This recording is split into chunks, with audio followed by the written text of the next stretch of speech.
राजा जी, ये वज्रगढ़ का जाबाज सरदार है। इसे सजा मुक्त कर दो और इसकी रस्सियां काट दी जाए। ये आप क्या कह रहे हैं राजा जी? ये बड़ा तेज तर्रार है, इसे सजा फरमाइए। इसे सजा हम फरमाएंगे। इसका सर काट कर जहां पना आलमगीर की खिदमत में पेश किया जाएगा। ठहरिए दिलेर खान, क्या नाम है तुम्हारा? महादेव कोड़ी हुजूर। इसके बाकी के साथी जिन्हें बंदी बनाया गया था, उनकी सजा माफ करके इन्हें छोड़ दिया जाए। ये आप क्या फरमा रहे हैं मिर्जा जी? हाथ आए हुए काफिरों को यूं ही जाने देंगे? क्यों? ये जंग भी ना होती शिवाजी अगर हमारी पनाह में होते। अपने साथियों को लेकर जाओ यहां से, कोई तकलीफ नहीं होगी तुम्हें। मिर्जा जी, आपने क्या किया? हाथ आए हुए काफिरों को छोड़ दिया, वो भी 200 काफिर। क्यों मिर्जा जी, क्यों? आप समझ नहीं पाए दिलेर खान, इन लोगों को रिहा करने में भी हमारी एक चाल थी। चाल? वो क्या मिर्जा जी? हम कुछ समझे नहीं। बहुत जल्द समझ जाओगे। हमने कहा वज्रगढ़ पर ध्यान दो, नतीजा आज हमने वज्रगढ़ पर जीत हासिल कर ली। अब देखना, घुटनों पर रेंगते हुए सिवा यहां आएगा। लेकिन कब मिर्जा जी, कब? बहुत जल्द। बाखुदा इतनी मेहनत और मशक्कत के बाद सिवा से हमारी मुलाकात हो रही है। इंशाअल्लाह 4 दिनों में सफेद रुमाल से बंधा सिवा हमारे सामने खड़ा होगा। सिवा।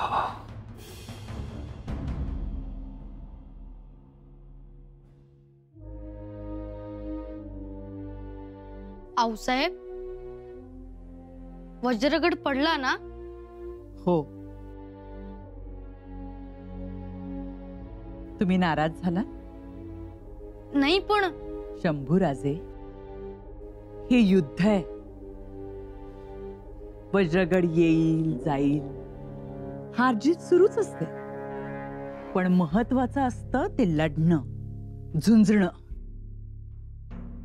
आणि झुंज घेत घेत सत्व राखणं. आपलं सत्व काय माहिती? मराठी बाणा.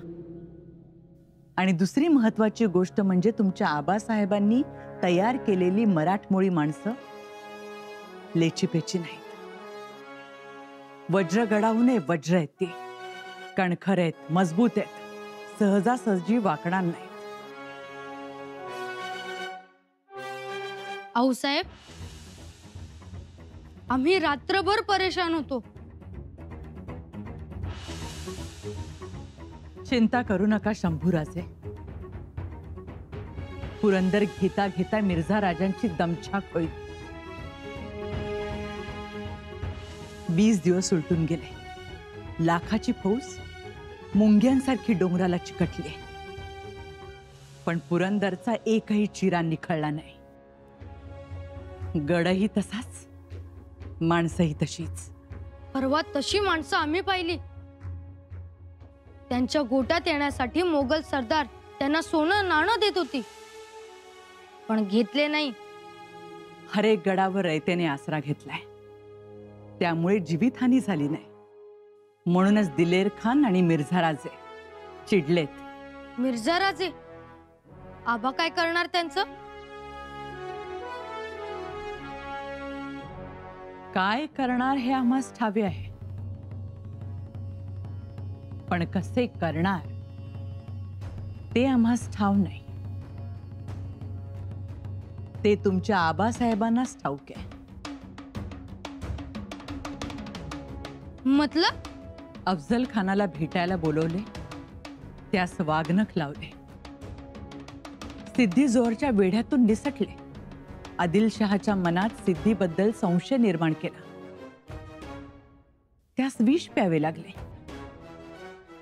शाहिस्ते खानाची बोट छाटली, तो जिवंतपणी मरण यात्रा सोसत आहे.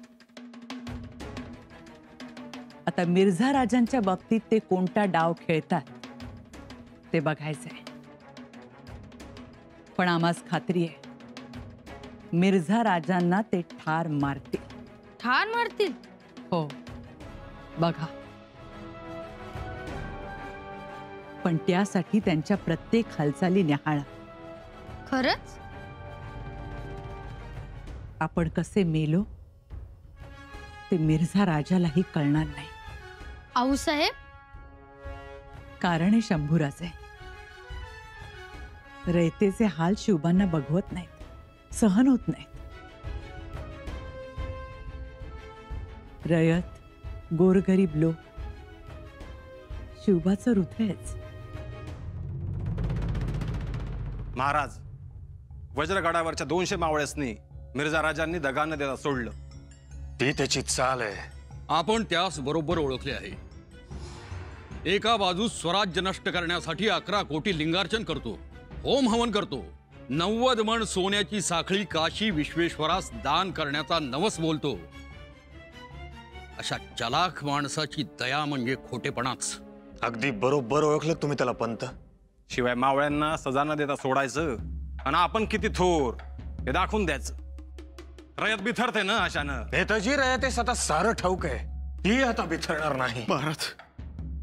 महाराज एक वाईट खबर. काय झालं? सफेद बुरुजावर अचानक दारू गोळ्यांचा कांठाळ्या बसवणारा स्फोट झाला. सफेद बुरुज आसमानात उडाला. तटबंदीच्या दगडांच्या ठिकऱ्या रानोमाळ विस्कटल्या आणि आणि आणि एकाच वेळी आपला 80 मावळा जाग्यावर गारद झाला. जगदंब, खूप वाईट झालं.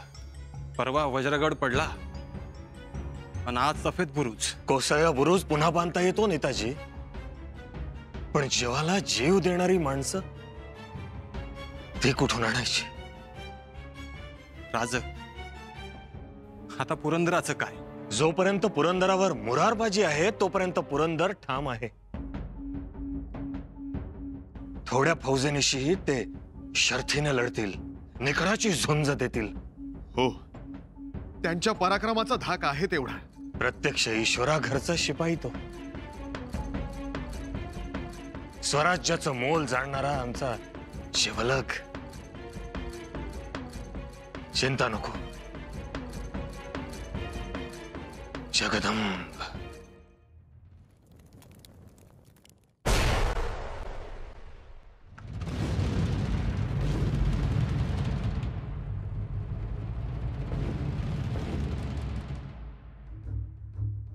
मिर्जा जी, हमने काफिर मुरारबाजी को जहन्नम रसीद कर दिया.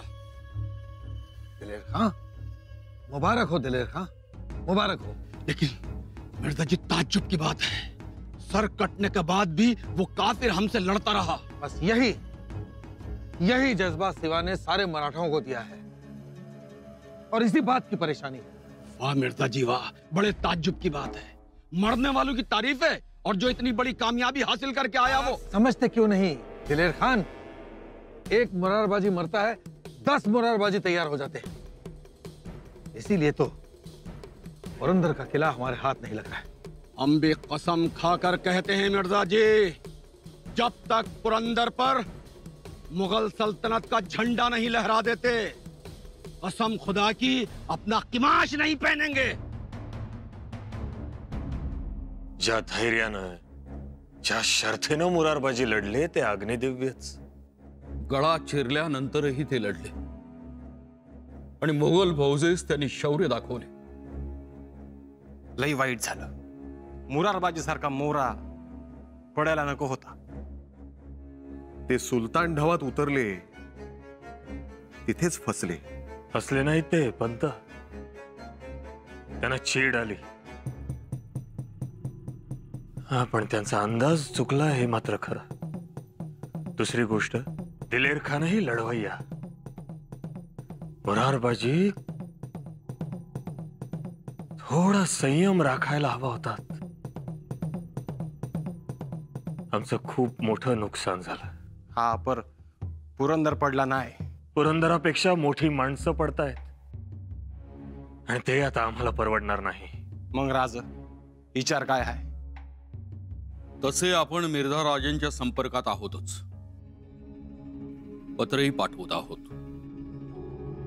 त्यास मोठेपणाही देत आहोत, पण त्यांचा आपणास प्रतिसाद नाही, उलट लढतातच. आणि ते ज्या प्रकारे लढतायत ते पाहून असं वाटतंय मिर्झाला त्याच्या तलवारीची श्रेष्ठताच दाखवायची आहे, आणि ती त्यांनी दाखवलीही आणि आपली बी बघितली. मुरारबाजी दिलेर खानावर थुकलं आणि मग परान सोडलं. याला म्हणतात मराठी बाणा. परंतु काल मुरारबाजींची खबर आल्यापासून सारा मावळ मुलक उदास झालाय. रयत हवालदिल झालीय. होणारच. पुरंदराच्या तटावर तोफगोळा आदळतो तेव्हा लोकांच्या काळजाला चटका बसतो. महाराज, आता काय? आता आमचं मिर्झा विरुद्ध युद्ध सुरू. युद्ध? पण बिन तलवारीचा, अर्थात तह. रघुनाथ पंत कोरडे,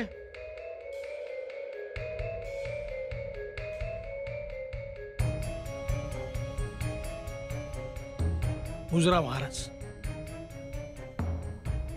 रघुनाथ पंत, तुर्तास तुम्ही गडावरच थांबावं. आम्ही तुमच्यावर खूप मोठी जबाबदारी सोपवणार आहोत. पारू, गडावर काही बायका आल्यात, त्यांना हे कुंकवाचे करंडे द्या. जी. त्यांच्याजवळ लावायला कुंकू नाहीये. जी बाईस. मातोश्री, मातोश्री, आबासाहेब मिर्झा राजांबरोबर तह करणार म्हणजे नक्की काय करणार हो? तह म्हणजे शरण जायचं. शरण म्हणजे आमचे आबासाहेब शरण जाणार तर? त्यापेक्षा मिर्झा राजावर हल्ला करून त्यास ठार मारलं तर? तोही प्रयत्न केला कुर्तोजी गुजरांनी, पण पकडले मिर्झा राजांनी. मग घोडा बक्षीस दिला कुर्तोजी राजांना आणि संयमाची नाल राजगडावर ठोका असा निरोप पाठवला. संयम आहे? इथे अत्याचार सुरू आहे, अन्याय सुरू आहे, तरी पण आम्ही तेच थांबवण्यासाठी महाराज तह करताहेत. पण तो तह काय आहे हे महाराजांनाच माहित. काहीही झालं तरी आमचे आबासाहेब शरण जाणार नाहीत, कारण ते आमचे आबासाहेब आहेत.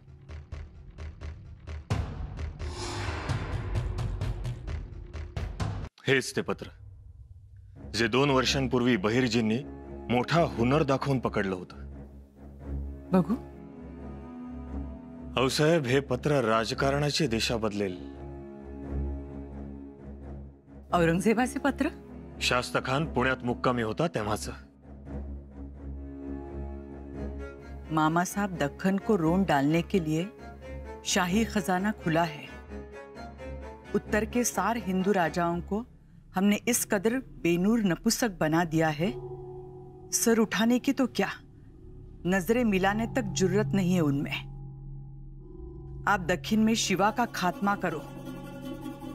आप कामयाब हो गए तो हम मिर्जा राजा से बड़ा रुतबा इनायत करेंगे. दक्कन फतेह के बाद हम मिर्जा राजा और उसकी औलाद को काबुल कंदाहार की रेगिस्तान में भेज देंगे. वही रेगिस्तान उनका कब्रिस्तान बन जाएगा. त्यांनी त्यांना गादीवर बसवलं, त्याच मिर्झा विरुद्ध हे कारस्थान.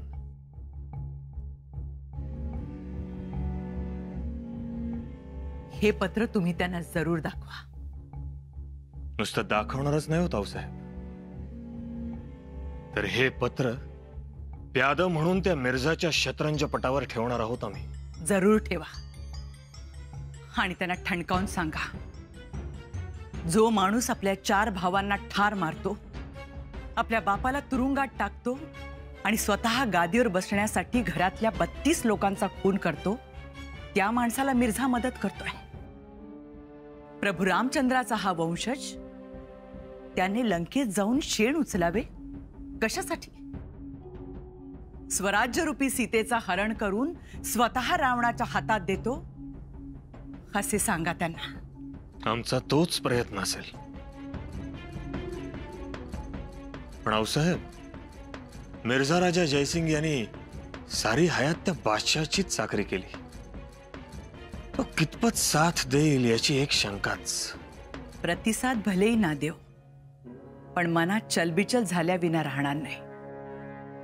प्रत्येक माणसामध्ये स्वधर्माचा एक नाजूक धागा असतोच. तो छेडणारा कोणी मिळाला तर ती व्यक्ती अंतर्मुख झाल्याविना राहणार नाही. आणि भलेही हे काही नाही झाले तरी तुमचे स्वराज्याचे विचार तर त्यांना कळतील.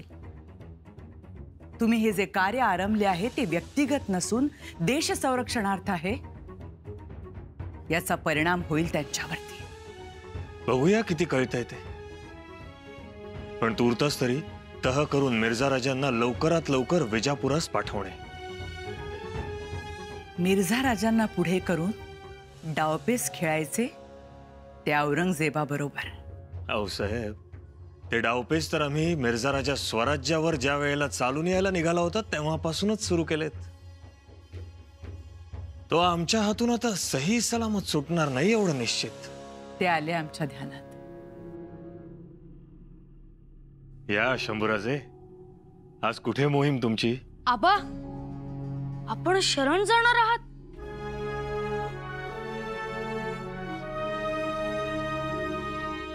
होय बायराज. पण आऊसाहेब म्हणत होत्या आपण मिर्झा राजास ठार माराल म्हणून. आपण ही गोष्ट तुम्ही कोणालाही सांगू नका. कधीच नाही. घरातल्या गोष्टी बाहेर कोणालाच सांगायच्या नसतात असं आऊसाहेबांनी आम्हाला आधीच सांगून ठेवलंय. आपण शरण गेलात तर आम्हास वाईट वाटेल. आमचे आबा शूर आहेत, त्यांनी तह करू नये. शंभूराजे, इकडे या. लक्षात ठेवा, तुमचे आबासाहेब तह करायला नाही, सुरुंगाची वाट पेटवायला निघालेत. तुम्ही फक्त त्यांच्या प्रत्येक कृतीला न्याहाळा, लक्ष द्या, मग तुम्हाला आपोआप कळेल. शिवबांना निरखणे हेही मोठे शिक्षण बरे.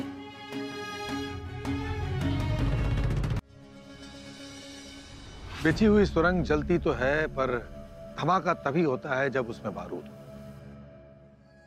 कुछ समझे पंत? जी मिर्जा जी. सिवा के पास अब बारूद शेष नहीं. हम चाहते हैं कि सिवा हमारे साथ जुड़ जाए, हमारी पनाह में आ जाए. ये स्वराज जैसी बेफिजूल बातों को छोड़ दे. जी मिर्जा जी. मिर्जा की छावनी में महफूज रहेगा सिवा. हम एकलिंग जी की शपथ लेते हैं.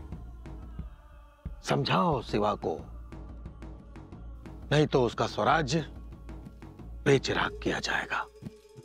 प्रणाम, आज्ञा दीजिए.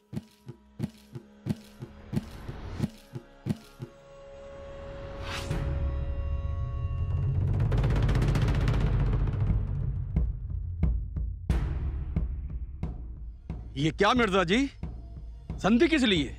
हम तो पुरंदर ले रहे हैं. लेकिन कब दिलेर? 30 दिन बीत चुके हैं. आपने अपनी किमांश उतारी, उसे भी 7 दिन बीत चुके हैं. जो कुछ कहना चाहते हैं मिर्जा जी, खुलकर कहिए.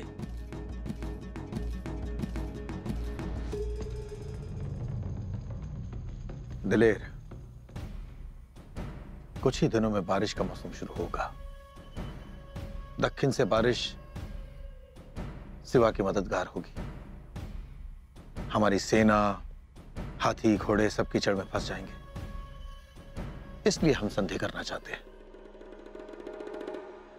और हमारे कुछ सरदार भी सिवा की जाल में फंस चुके हैं.